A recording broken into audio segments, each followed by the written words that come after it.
Dobroveče svima. Dakle, za one koji su nam se sad priključili, ovo je treći i poslednji dan konferencije Povratak Utopije 2. Samo sekund. Do you hear it? Do you hear something? No. Okay, let's try it here. Sad je on radi, aha. I have to hear who I am. No, this is it. Dakle, ovo je poslednji dan i poslednja sesija konferencije Povratak Utopije 2 u organizaciji Centra za politike emancipacije, portala Mašina, uz podršku Fondacije Rosa Luxemburg i Ministarstva kulture i informisanja Republike Srbije. Dakle, u prethodnih 2 dana, čini mi se da u više navrata i na prethodnom panelu, ali inače i prethodna 2 dana, govorilo se dosta o sindikatima i sindikalnom udruživanju i čini mi se da postoji nekako saglasnost oko toga da je sindikalno organizovanje istorijski predstavljalo jedno od najučinkovitijih mehanizama za unapređenje socijalne pravde i borbu za radnička prava. Dakle, ne samo da su kroz sindikate radnici zahtevali i osvajali bolje uslove rada u svojim preduzećima, dakle kako lokalno, u svojim preduzećima i fabrikama, već su često udruženi sa socijalističkim strankama ili inicijativama. Sindikati aktivno učestvovali i u borbi za šira prava radnika ili ispunjenje nekakvih društvenih potreba.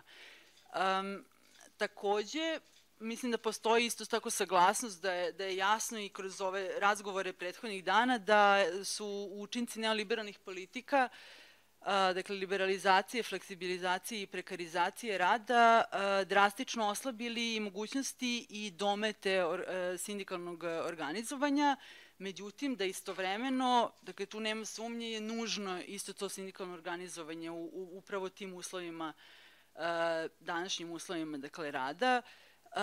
Sad, ono što se čini da ostaje nekako predmet rasprave, diskusije, dakle o čemu se diskutuje i o čemu ćemo i danas večeras razgovarati, jeste u stvari šta je moguće uraditi u postojećim sindikalnim strukturama, kao i da li i u kojoj meri i na kraju krajeva kojim strategijama potrebno njihovo restrukturiranje ili refokusiranje, recimo da tako kažemo. Sa nama je večeras Sam Gindin, dragoceni naš sagovornik na ovu temu. Sam je proveo veći deo radnog veka na mestu direktora odseka za istraživanje i na mestu savjetnika predsednika sindikata radnika kanadske autoindustrije. Nakon 2000. godine predavao je na Kanadskom univerzitetu u Yorku, Torontu. Mislim da je važno da nekako kažem da je to bio seminar koji je otvoren bio i za studente i za sindikalne aktiviste i aktivistkinje. Među njegovim publikacijama, čini mi se možda možemo samo par da navedemo, The Making of Global Capitalism, The Political Economy of American Empire, koji je radio sa Leom Panićem.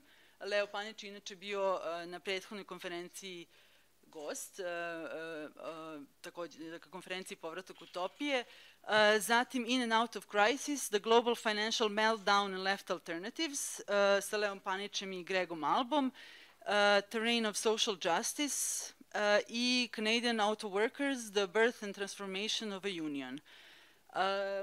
Moram samo da napomenem isto da je Centar za politike emancipacije preveo i odštampao, dakle, Samov tekst Ponovno promišljanje sindikata, mapiranje socijalizma. Nažalost, više ga nema u štampanoj verziji, ali možete da ga skinete na sajtu PDF verziju.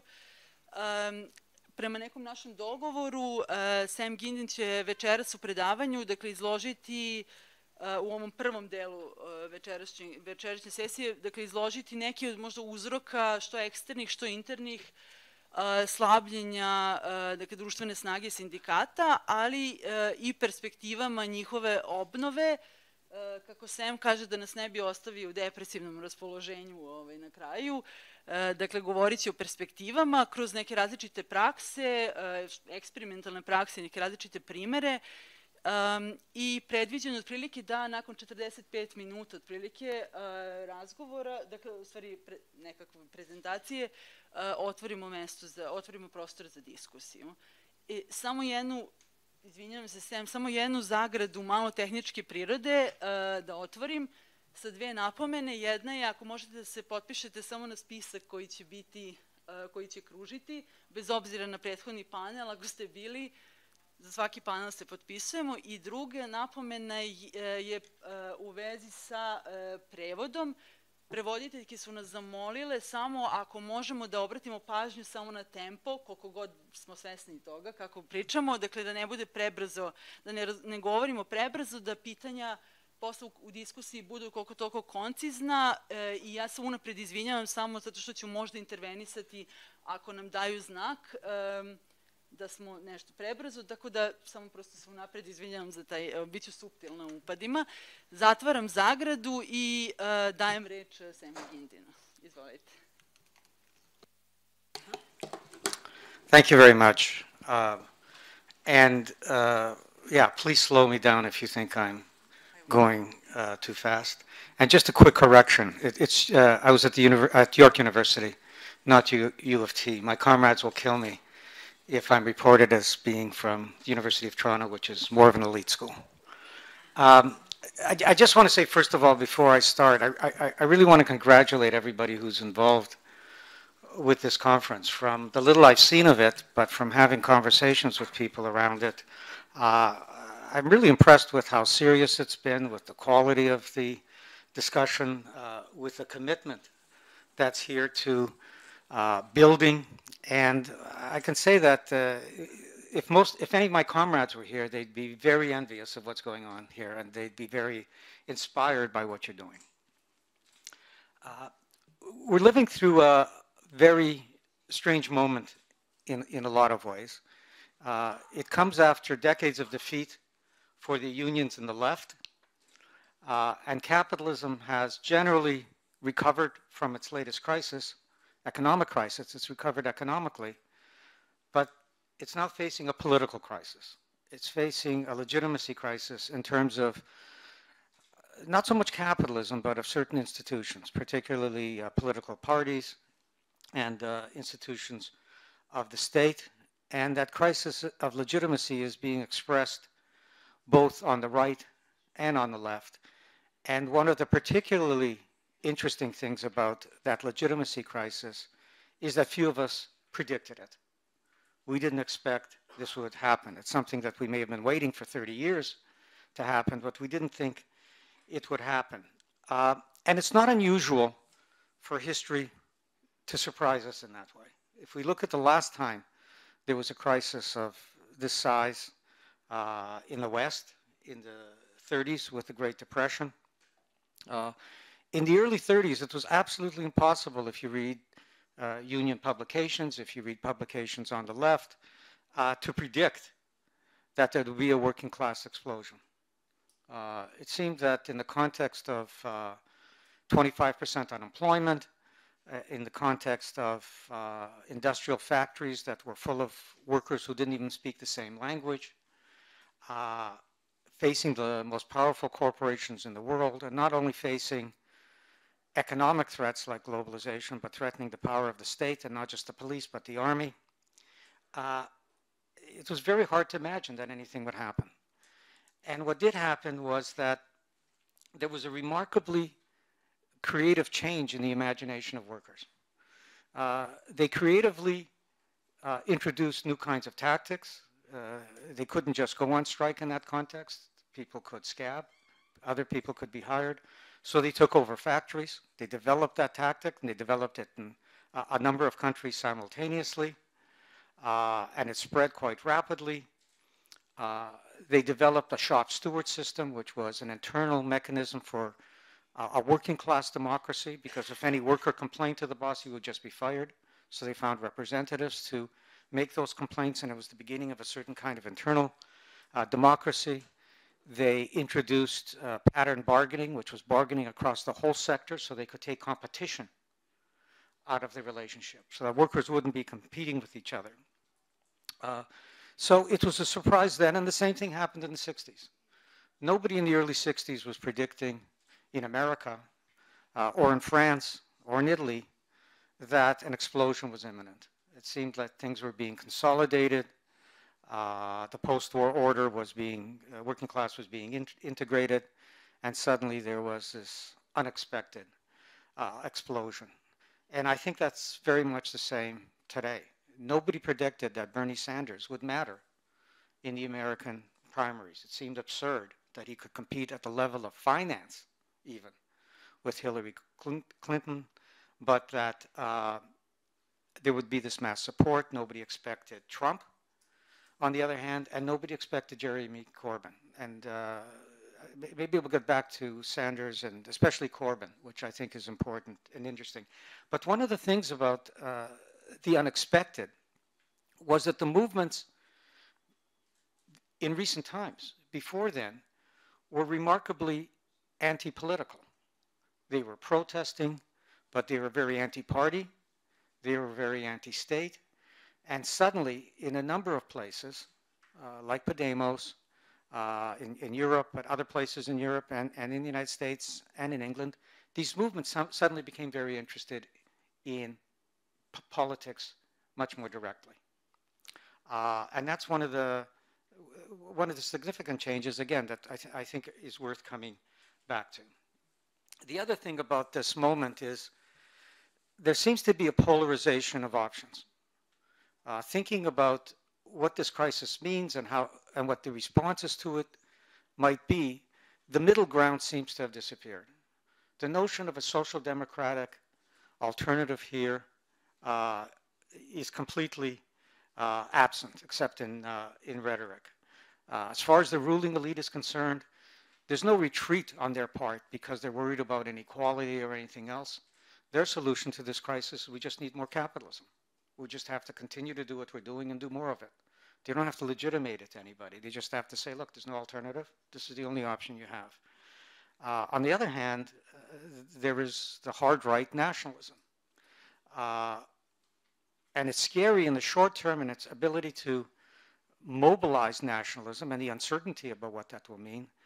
But the hard right doesn't have an alternative. They're not ready to challenge capitalism. They're not ready to challenge globalization, which would mean challenging capitalism. So you have a situation where the hard right, the elite wants to keep moving ahead. The hard right doesn't actually have an economic alternative, and the left does have alternatives, but it doesn't have the capacity to implement them or to even get them taken very seriously yet. Now, within the left, most of the energy has actually been in the social movements, in terms of anti-globalization movements, in terms of fights against austerity, in terms of fights around inequality, like Occupy. But the lesson from a lot of that is the inability of the left to sustain those things. And the contrast there is with unions. What unions have are resources, financial and organizational. They have institutional capacities, which is crucial to keeping going. They may lose a fight, but the union exists and it comes back to fight.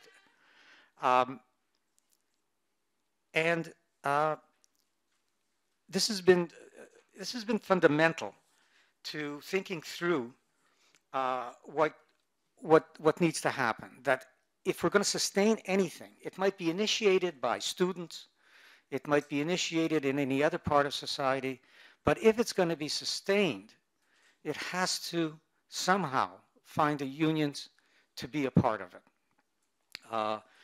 because of those resources and organizational capacity, but also because unions can disrupt society in the way that the movements can't. And Occupy was a very good example of that. What Occupy achieved was impressive at the level of discourse. They introduced a kind of a crude class analysis of what was happening. They also showed that you can do things. It's possible to actually act rather than sit around and wait, and that you could get some public sympathy. But they couldn't sustain it. They didn't have a way of spreading it, and they couldn't sustain it. And what would really have been crucial at that point in time to sustaining it and to taking it further was for it to spread to the unions, because the unions could actually occupy things that disrupted the system. Had the unions followed up on something like Occupy with taking over government buildings, taking over factories, taking over other public spaces than symbolic ones of parks, it would have really mattered very much.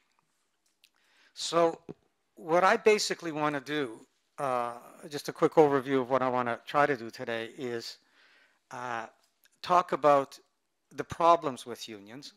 And I think they're quite fundamental. I think there are really fundamental limits to unions that actually preceded the attack on unions, that have always been there, that we have to think about.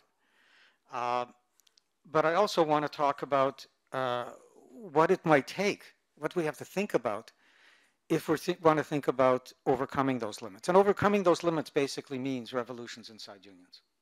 It means transforming unions, not just fixing them, not just adding another good tactic, not just adding another idea. And just so I don't raise your expectations, let me just say, I don't know that we know the answer to this question. Aside from the fact that whatever the answer is, it would require the rank and file in unions to really take it on. But I hope that if we think about it and talk about it soberly, we can begin to get clues. If we can't get answers, we can get clues and get a sense of some experiments that seem promising and have a positive discussion on that. So I'm going to talk about this in the context of the unions that I know in the West, especially in North America, and I hope that it's relevant to the problems that you face here. I mean, there's no way that you can just directly apply what's happening in the West and in North America to the situation in Belgrade, but I think there are some common things that have happened with capitalism that make this discussion of unions generally relevant. Now, one of the things everybody starts with when they talk about unions is the defeat that's explained in terms of globalization, the neoliberal attack on unions. A friend of mine described neoliberalism as capitalism without a working class opposition, which I think is quite accurate, and the restructuring of the labor force, the creation of a precariat. And the argument is that, well, what can workers do? What can unions do in that kind of a situation, that they actually face a dead end? And I think it's important to recognize that part of the reason that we got globalization and austerity and changes in the labor market that are so negative is because unions were so weak in the first place. They were too weak to limit globalization. They were too weak to stop free trade. They were too weak to put limits on the flow of capital. They were too weak to limit cutbacks in social services or the takeaway of labor rights. And in some ways, they even contributed to some of the problems with precarity. They didn't cause it. It was decisions made by corporations. But they're quite passive as it happened.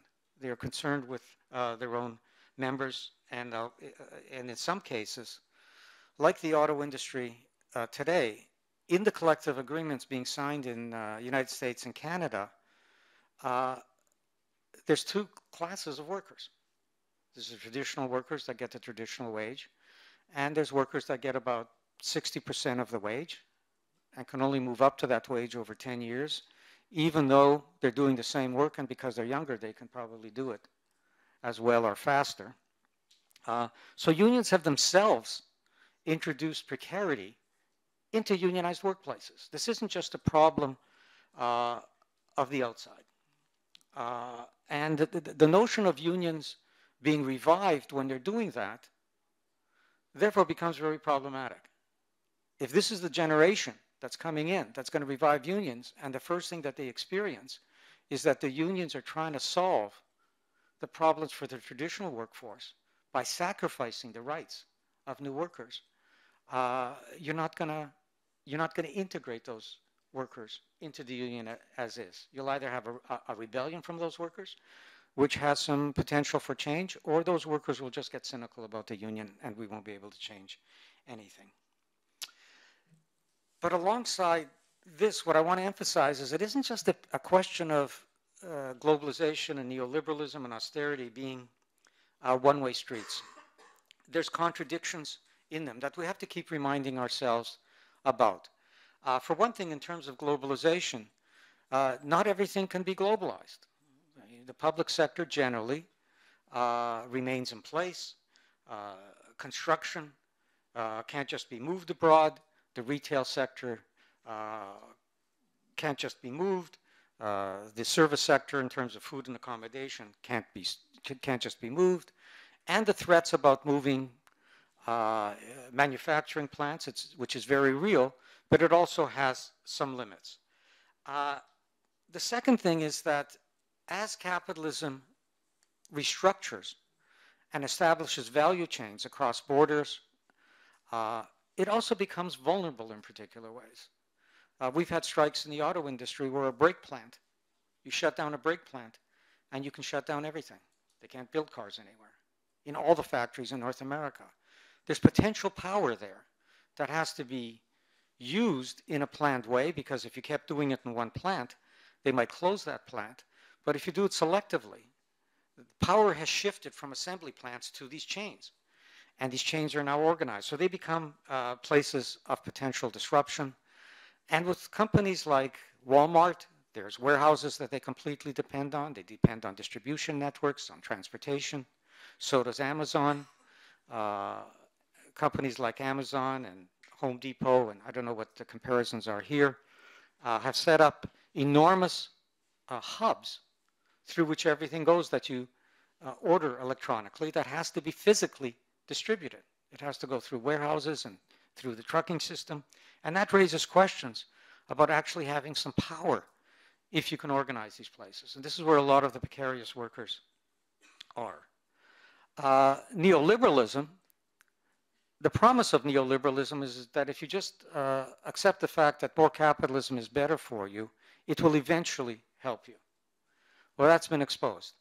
Neoliberalism has now been there for 3 decades. It's exposed. Workers generally don't believe it. They may not be sure what they can do about it, but they don't believe it. And that creates all kinds of openings. This gets back to the question of legitimacy. It creates all kinds of openings to mobilizing workers. That if you don't fight back, things are going to steadily get worse. It isn't just a question of saying, okay, I'll accept things the way they are. There's no things the way they are. Things are going to keep changing. The insecurity is going to keep growing. The inequality is going to keep growing. The workloads that people have, never mind what's happening with wages, workloads everywhere are increasing. The stress on workers and the pressure on workers is increasing everywhere. Now, the key thing I want to say about this is that this isn't, I want to stress, this isn't just an external problem.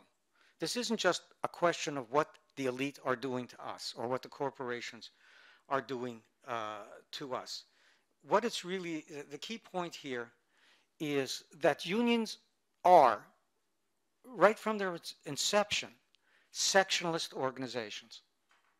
They're not political organizations that get together some people who have the same political view.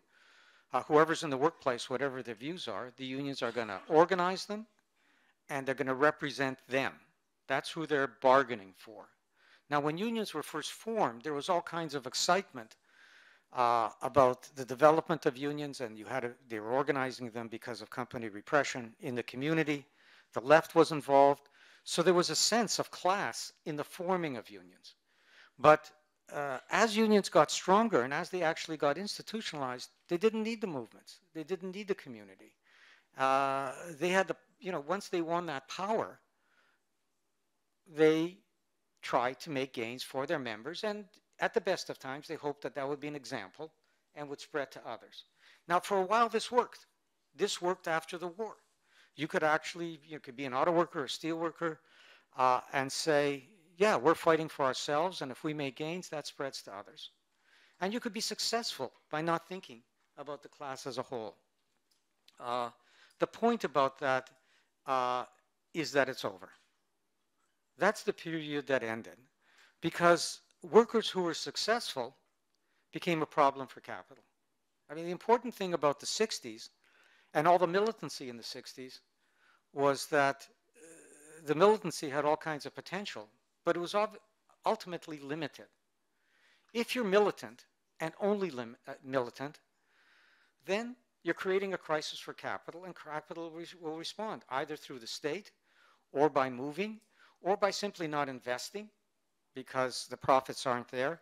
and that undermines workers. One of the problems in the 60s was that kind of militancy wasn't translated into political militancy. It had to be translated into saying it's undemocratic that the corporations control all this power, and that it's essential to actually challenge their control over investment, to challenge their control over being able to close plants or to invest and not to invest. So that's one thing. But I don't want to just lay this at the blame of unions as institutions. I think we have to understand how complicated this is by also talking about workers in this process. The nature of being a worker under capitalism means a number of things. One is it becomes very difficult. The corporations want to control production, and that's the most important thing to them, and they'll trade it off when they have to for wages.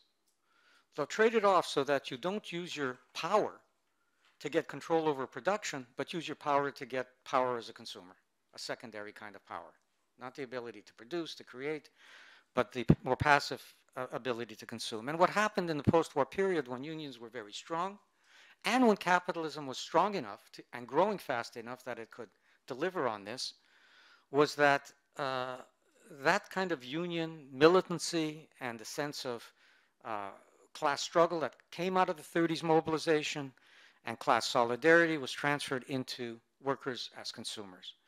The second thing is that under capitalism, workers are dependent on the corporation. They don't have the capacity to run things. They go into work every day and they sell their creative capacity to do things. Corporations, they sell it to the corporation that controls it. That's ultimately the power of capital. That's ultimately what's not democratic about it. Some people control what kind of a human being you are, what you can make, how you develop. But what happens with that is that you become completely dependent on the corporation. You're dependent on them being successful, so you'll keep your job. The corporation seems to embody science, technology, links to finance, links to markets. They finance everything about the productive system overall. So you're dependent on them and therefore very vulnerable to identifying with your corporation rather than identifying with the working class. Another thing is that workers struggle to survive, and that biases them for a short-term perspective. Trying to get into a discussion about long-term perspectives when they're worried about what's going to happen next day, or insecure about it, or are in debt, is extremely difficult. Capitalism is planning for the long term in their investments. Workers are looking at the short term. So that becomes another problem. How do you build capacities to actually start preparing for the long term? And a final kind of problem for workers is that capitalism develops very unevenly, and that happens with workers themselves. So there are some workers who do relatively well, some workers who do relatively poorly, and sometimes that's very systematic. Anybody who's in a weak position in the labor market, like single mothers, for example, will end up to do very poorly. Workers coming into the labor market will suffer more precarity. I mean, I should say that when I talk about precarious employment, the way it's normally defined, in the West, most workers still have stable long-term jobs. In the West, how long you stay in a job isn't falling. It's staying pretty stable. Precarity has been something that's been primarily, the way it's defined, about youth, young workers entering the workforce and trying to get a hold. And where you have seniority systems, sometimes they'll resent the workers who have seniority over that. It's also becoming something for older workers who retire and their pensions don't allow them to make a living, so they get part-time jobs. What's really happening with precarity in the West is that the whole class is becoming more precarious. You're becoming more precarious even if you have a full-time job, because you're always under threat. Even if your plant has been working overtime. We did a survey in Windsor, an auto town, where workers had been working overtime for 10 years, working every Saturday, working 48 hours for 10 years. And we asked them how secure or insecure they felt. And there was no difference between them and workers who had faced closures. And the reason was that they could see everybody losing, other workers losing jobs all around them. So they were always, it was always a demonstration, because they knew about plant closures and everything else, that you're always vulnerable to this happening. And if you've been working overtime, you're even more worried because you've been making a lot of income through overtime. And you're worried about paying on your house. So the question is, okay, where are the potentials here for renewing the struggle? And one of the things I want to emphasize, and I'll try to keep returning to this, is that the main change that has to happen is that unions have to begin to think in terms of the class. There is no way that the working class can deal with what's happening to it, given the power of capital and the power of the state and the power of capital internationally, by thinking about what's happening in their workplace and strategizing only about what's happening in the workplace. They may be able to engage in sporadic fights occasionally, but those will be temporary. The working class has to think in terms of class. And the problem is that everything about the union is predicated on sectionalism, on their own union. And getting workers to think in terms of class, to educate in terms of class, to structure their staff in terms of class battles that are inside and outside the workplace, and different relationships with the community and their members, to mobilize their members. Because what class means is that you respect the need to build the capacities of workers is fundamental. Because what happens when you have sectional unions is that workers begin to think of their union as an insurance policy. I pay my dues and they'll do something for me. And then you wait for them to do it. Once in a while, they'll call you out on strike and you'll show up. But you're not involved in actually educating your members about capitalism as a system. You're not involved in trying to develop their capacity to understand the world, to strategize, to form links with others, to see workers as all workers as organizers. So if you don't have that class perspective, you're developing a certain kind of institution that is simply incapable of dealing with what workers are facing today. And so, you know, a lot of this starts with simply having solidarity. First place, you have to have solidarity within your union. A lot of unions have part-time workers and full-time workers, and the part-time workers don't have the same rights. You can't talk about class unless you're fighting for the same rights for everybody, and especially the people that you're working with. So those kinds of, there's a strike on right now in a key public sector union in Canada that's actually over this. And those are the kind of struggles that may look small, but they're absolutely fundamental. You have to think about things like, in working class towns or cities, it should be quite easy to organize fast food workers. They can't leave. Most of the fast food workers are actually sons and daughters of unionized workers. Why aren't they organized? You'll find very few places where there's actually an organizing campaign. And the way you would have to organize them is you would have to say to all the unions in the community, we're going to declare that all those people are going to be organized. We're going to start servicing them. We're going to start dealing with their complaints, whether they're paying dues or not, and ultimately see where there's enough of a base to have a union, and we're going to do that. It's not if or when, but that doesn't happen. And it doesn't happen because unions compete with each other. They don't want to cooperate because the issue is who's going to get the dues. And that's a completely different perspective than saying this is about building the working class. If you're saying this is about building the working class, you would immediately think, well, that makes sense. Let's just go and do it.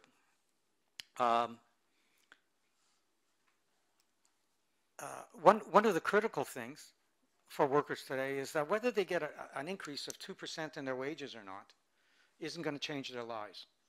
But what is really going to affect them is what's happening to social programs, what's happening to pensions, what's happening to health care, what's happening to child care, what's happening in the environment. And again, that gives you class issues to fight over that are actually more meaningful, that require you to build in the community, to build the social movements, and to build across the labor movement. The public sector generally, I don't know the situation, people can comment on it in Belgrade, but generally the public sector is quickly isolated by the state when they go on strike.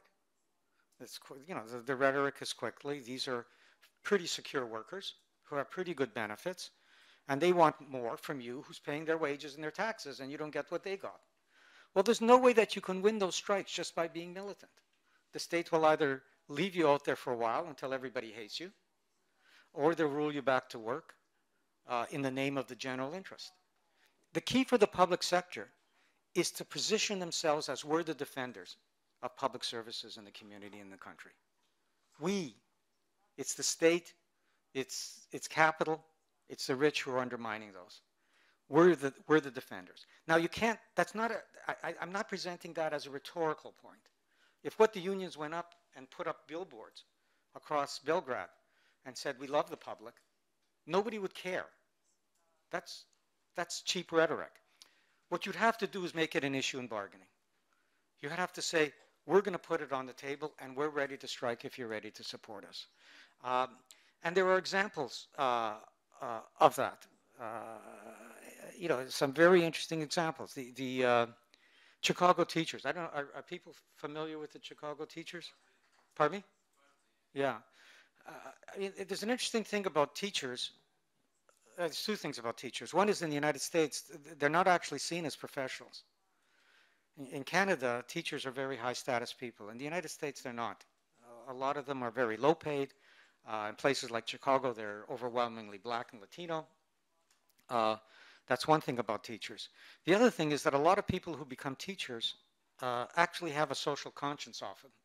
And there's a lot of lefties in teachers' unions. And teaching unions have actually become the leading edge of radicalism in the States, all through the United States. And in Chicago, the left actually took over the union, which is one point. It's hard to change these things if you're just in opposition. They concluded that we can't just push for these things. We had to take over the union. And they took over the union, and then they began to, and a lot of them had community connections. That's where they were coming from. They were themselves coming out of movements. And they began to build a different kind of a union. The first thing they concluded is that we have to get the parents on our side. Because the whole message in Chicago was that teachers are the reason that your kid is getting a lousy education. The work rules of the teachers is what's undermining education. And they had to have a campaign that went out to the communities and told teachers that we're fighting for class size, we're fighting for special programs, we're fighting for cultural things that are important, and we need you on our side. So that's one thing that they do. As they did that, they also recognized that, well, you have to get your own members on side. Otherwise, they're going to ask, how come you're never in the school? You're just running around in the community. So they put, I don't know how many they put on, but they made sure that in every school, they actually had an organizer who was going to go into that school and organize the teachers. And the key to organizing the teachers that they insisted on is don't talk to the lefties. Go talk to the teachers that don't agree with us. That's who we have to win over. Don't have this notion that it's going to feel good to talk to people that you're comfortable with. Talk to the people that you're not comfortable with. And then as they were doing this, the state legislature passed a law. I'm trying to remember this. I'll try to get it right. They passed a law that just applied to Chicago. And it said that in order to go on strike, you had to have 75% of the members vote for a strike. 75% of all the members. Now, in a normal strike vote, you don't even have 50% of the members that voted. So suddenly, they had to go out there and just talk to everybody. And they had ended up getting, I think it was something like 98% of the members who voted, and over 90% of the members actually voted. So they had something like 92%. And when they passed this law, they didn't even think about whether anybody could meet this. I mean, you know, in normal times, they would probably get, in a good contract, 35 to 40% of the members. So it was about how important it was to have a different relationship to the members, a different relationship to the community, and a different relationship to all the political stuff going into meetings. They flooded meetings. They made it clear to the bureaucrats that people weren't going to stand for these things. So meetings weren't just sending the president of a local down and say, we don't like what you're doing. They would just flood it with angry parents, screaming teachers, who made it clear that this would continue. And right now, the elementary teachers in Toronto have been inspired by this, and they're engaged in a similar change. I mean, they actually concluded that they're not that off right now. But if they don't change things, things are going to get worse, and they're just going to steadily get worse. That they don't have a choice. They have to change the union. They got 50 organizers, and in Toronto, they put them on as volunteers. In Chicago, they actually paid them. The union didn't think it's just a Toronto local. They didn't have enough money to pay everybody. So they trained 50 volunteer teachers. And as you do this, you get into a million problems. As they began to do this, all kinds of problems arose about, well, how am I going to go into a school where I don't even know anybody? What if the shop stewards, who are the elected people, don't like me doing this? But it's just part of the dynamic of constantly coming up against new problems and figuring out how to resolve them. It's crucial to do education. There's almost no education going on in unions about broader issues. In fact, I mean, a real problem, and I think this is a general problem, very few unions are having a discussion about what kind of a union they could become. Unions don't like, somebody asked me this early, but unions don't like to have discussions if they don't know what the answer is going to be and that it's a neat issue. If you tell them that it's going to be risky, if they think I might raise expectations and get a backlash, if they think that it's going to lead to a whole new leadership emerging because you're going to be mobilizing the members, they'll be very careful. They're much more comfortable with how things exist. So there's not even serious discussions generally going on that are deep. I mean, unions are having think tanks, but what they're looking for is short, easy answers to big problems. One thing unions have been doing, for example, has been merging. Two unions get together. Well, if you add 0 and 0, you don't get anything. All it's doing is a technical fix to what's actually a question of a structural problem of how we do everything. I want to give an example about education, though, that raises another dimension to this. In the auto industry, through the 70s and 80s, the auto union had a very militant, long culture that had a lot of left pushing from below. And at the end of the 70s, it decided, at a very perfect time, it was just before we really got hit by neoliberalism, the leadership decided that we needed to regenerate the leadership in the union. That the leaders that were there from the time that the union was formed were getting old, and we had to pass on a union culture to a new leadership. And that it didn't have to, it wasn't about the technical skills of the collective agreement or interpreting the contract. It had to be about the philosophy of unions. And we negotiated a 4-week program. We had our own camp. Workers would come up for a week at a time, go back in the plant and work. And while they were working, they would do assignments of all kind. And meanwhile, when they were up there, the center was full of working class art. People sat around all night arguing and debating. They bought their favorite working class songs or satires about the ruling class. And there was about 200 workers who were trained to be the teachers. It wasn't staff. The staff trained people, and that kind of created another layer of cadre who could do this. And then when neoliberalism hit, we actually had this base in place to mobilize against it. Maybe I'll give a couple of examples later if I have time. How am I doing? I'm not going to have time. Maybe somebody will ask the question politely and I'll give an answer. But the point I want to make about this is something else. By the late 90s, the union was giving in to neoliberalism for all kinds of reasons. We had massive demonstrations in the mid-90s across communities. We shut down. We had general strikes across communities. And then it wasn't clear where to take this. And that actually, all that mobilization made the unions more conservative about what to do next. They just decided, well, mobilization doesn't go anywhere. And there was no left to take advantage of it. And the union became more conservative. Well, what happened when the union became more conservative is that the education that we were doing suddenly changed, because you weren't allowed to discuss controversial things in that education. You couldn't ask, how come we're making concessions when our philosophy is against it? So that whole cadre of people who had been developed and now were teaching had to deal with, do they still want to do this?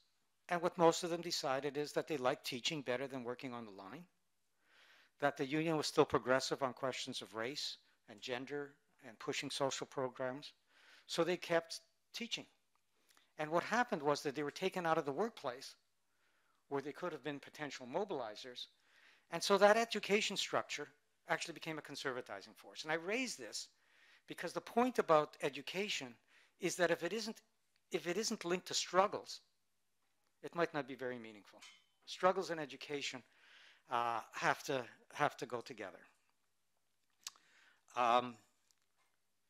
Okay, let me give a few other examples in thinking through the public sector. And maybe I'll give some examples with precarity, and we'll see where the time is.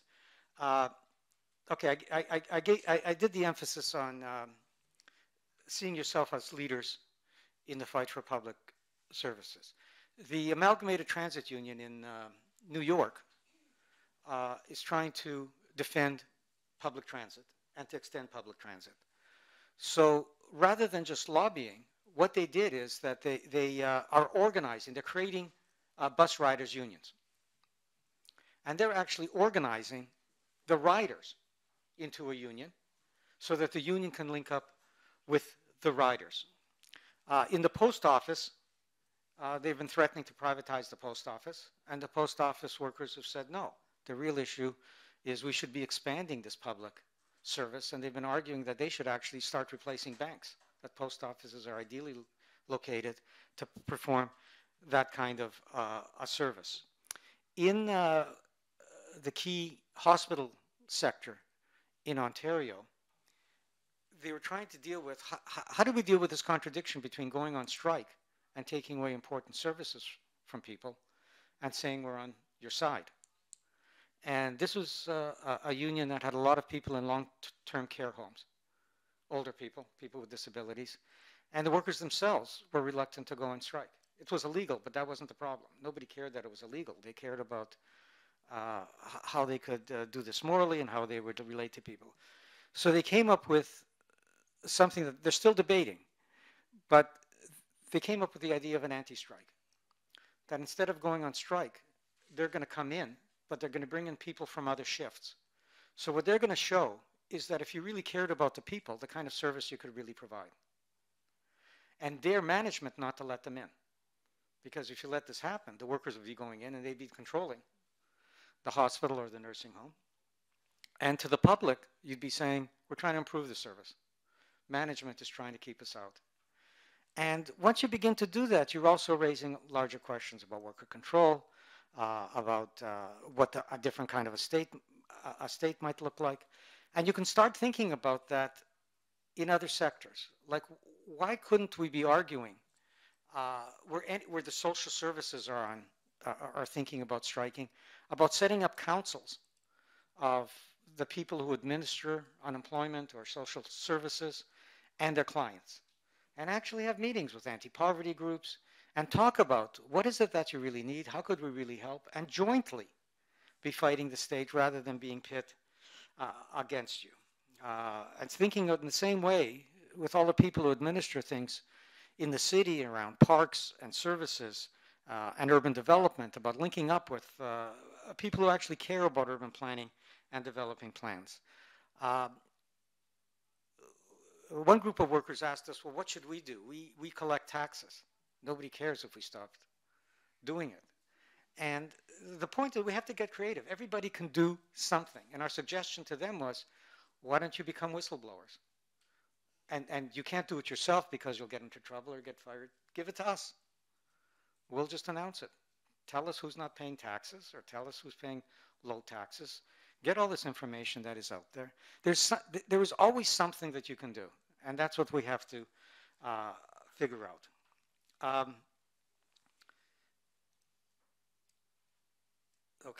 Let me say a couple of things about precarity and thinking about different kinds of structures. One of the things that unions are trying to do, and it's really being done quite well by Unite in England, and people could get information from them directly, or I could pass it on. And it's being done not so well by my former union, Unifor, in Canada. And the idea is, why don't we let people become members of the union without them actually even having a workplace? Just as a way of actually having some connection to all these people that we claim to support rhetorically, but have no connection to. And the idea would be that you go into community and you create locals, and anybody who wanted to join that local could join for a token amount. They would get to keep most of this or all of the money for the time being. And then you would, they could participate in union functions. Union locals could mentor them so they could learn what collective bargaining is about. Over time, hopefully, you'd build enough of a base for collective bargaining, but you can get engaged in campaigns like minimum wages or basic income if you're fighting for that, or pensions, which most young workers don't think they'll ever have. So the point is you could create structures and use the union resources to do this. Now, the trouble with the way it's been operating in Canada is that unions see it as a way of branding themselves and showing they're progressive, rather than actually making a commitment to doing it. Because making a commitment to doing it, so for example, they'll just announce it. The leadership would announce it and there'll be a big press release. But then what happens is that the members become suspicious. How come our dues are going to groups that aren't paying dues? So first of all, you actually have to educate your own members. Second of all, you have to explain in the community why you're letting them have their own local instead of being in your local. You have to explain to them why you should be mentoring them. You should be working with them. That doesn't happen. And most of all, you actually need a lot more resources than people think. It's very labor intensive to organize people so that they're effective. So you can't just say, yes, we have an organizer in that community. You have to put up enough organizers, and those organizers have to be well trained. They have to be from those communities so that they can relate to them and that you can have those campaigns. And then you have to deal with democratic questions. Can they vote at conventions or not? And if not, are they really members? Can they, you know, and how can they participate? So Unite has done this quite well. I think they have about 18,000 members in this right now, and they've devoted a lot of staff. And it'll be interesting to see how that unfolds. Another example was after the financial crisis, and one of the things that we decided was that we didn't need more protests. Protests were fine, but we needed something more than protests, and that this was actually a signal to the need to organize. Because what should have been happening at that when the crisis hit is there should have been people who could, in every city, there should have been 100 people who could go to meetings and start talking about why this happened, what capitalism was about. People were interested, and we couldn't do that because even to do education, you need to be very organized. You need to have trained people. You have to be able to ask what works and what doesn't work. What do people respond to? What's the level of material they need? So we decided that we should start forming what we call the Greater Toronto Workers' Assembly. It would be an organization that was regionally based, that you didn't have to be a union member, you didn't have to be employed. You could, if you were a worker, if you were an activist in the community, you could join. And we would try to develop an organization that was class-based, that the socialists in it didn't control. We saw it as a democratic organization that we hoped to influence and get set up, but we weren't going to control. It was going to be broad. And that's another example of a kind of union that in certain communities might make sense. And that experiment failed. And I'm going to leave that also to questions since we're running out of time. Okay, so let me just try to conclude with two things. One is that in the private sector, all of this is much more complicated. The main thing for workers in the private sector, the main thing for workers is they want to have a job. It is hard to organize workers if you can't tell them they have a job. It's hard to tell them to fight if they think that fighting might undermine their jobs. And the ideology of competitiveness is absolutely destructive. If we can't challenge this argument that you have to be competitive, we cannot build an alternative. What competitiveness basically means is you'd really be going into work every day and asking the boss, what do you really need from me? It completely destroys any way of having an independent labor movement that is addressing its own needs. So we have to think about how we limit the flow of capital. We have to limit the power of capital and make that into a fundamental democratic fight, and that raises a whole number of very difficult questions. And the final thing I just will end with, and I'm sure there'll be a lot of things to discuss, is to do any of this kind of organizing, to actually make any of this happen, means organizing ourselves. You know, sometimes we think of the need for an organization or a party as a question of, well, you need a party to make a revolution. This isn't about needing a party to make a revolution. This is about needing a party just to get organized. And by a party, I'm not talking about something that's running electorally. I mean an organization that has structures, that has resources, that has a way of financing itself, that has a way of being accountable, that is constantly evaluating what it's doing and where it's going, that's trying to build the kind of base so that when you have to get involved electorally, you've already got a base. You're not just getting involved on this thin basis. It means an organization that has the capacity to say, we need to train 1,000 people. We need to have our feet inside the unions and out. And it's important to be in both. We have to be grounded by the reality that people face in unions, but we also have to be out because we don't want to be limited by just being there. So we have to be able to actually think through, well, what would it mean to train people who are organizers and intellectuals, those kinds of organizers. And unless we do that, we can't take on this fight. And then on that basis, we can talk about how we also do popular education, how we can actually get people to raise their expectations so they're not satisfied with what they face. People's vision and their expectations depend on what they think is actually possible. And what they think is possible depends on structures. If they don't see structures that they can work through, you can tell them anything about a better world, but there's no way to get to it. And you know, a critical thing for us to develop working class confidence is to create the kind of structures that show you can fight through this and it matters. Okay, I'll stop there.